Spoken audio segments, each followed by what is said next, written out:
And the effect of boundary conditions on weak forms. So this is basically there are two types of boundary conditions. One type called Dirichlet boundary condition, the other type called Neumann boundary conditions. And for Dirichlet boundary conditions, just like the example we just answered, is that you know the value of the solution at discrete points. And here we only you only need to know when these points actually coincide with the nodes, with the nodes of the basis functions. So that simply sets the value of some particular AIs, right? And removes them from the unknowns you have to solve the linear equations for. The corresponding terms would be transferred to the right-hand side of the equation, as opposed to be staying inside the matrix. Okay, so that's the Dirichlet boundary conditions if you know the values of the function at particular nodes.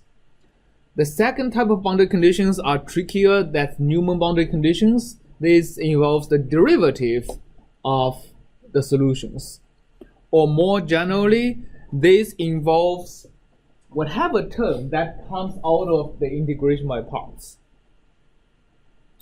So, for example, here in Poisson's equation, when you integrate by parts, the term that comes out is delta u times first order derivative of u at the boundaries.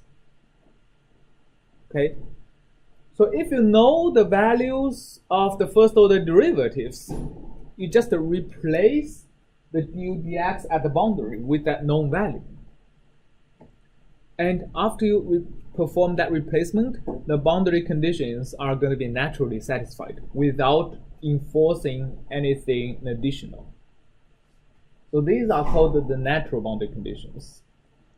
For example, if you have zero Neumann boundary conditions, delta u times du dx is of course equal to 0 because du dx is equal to 0.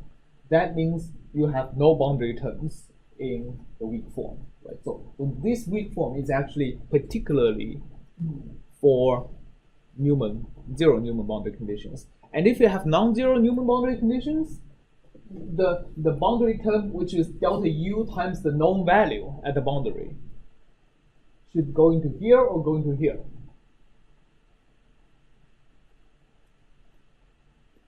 This is bilinear, this is linear. You see what's the difference between this term and this term?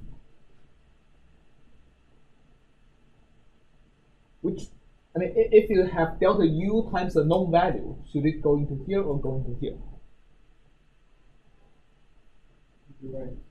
In the right, yeah, because this term does not involve u. This term involves u.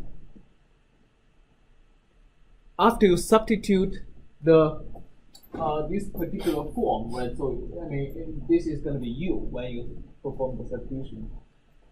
This is going to turn into a matrix. This is going to turn into a matrix times the vector of unknowns. This is going to turn into a known vector, right? So if you have a known Neumann boundary condition, you are going to have a contribution to the vector that represents the right-hand side of this linear system. Okay. Another case that I have in the list of things you want me to go through is that what if I have the type of boundary conditions that says partial u partial x plus au equal to 0 at a certain boundary? Then this can be expressed as du dx equal to minus au, right? And instead of saying du dx is a known value, I have du dx equal to minus au. So the boundary term is going to be delta u times minus au. And where does that go? Over here? Left, right? Because delta u times minus au is the best example I can think of a bilinear form, right? So it's basically delta u times minus a, right, which is a constant.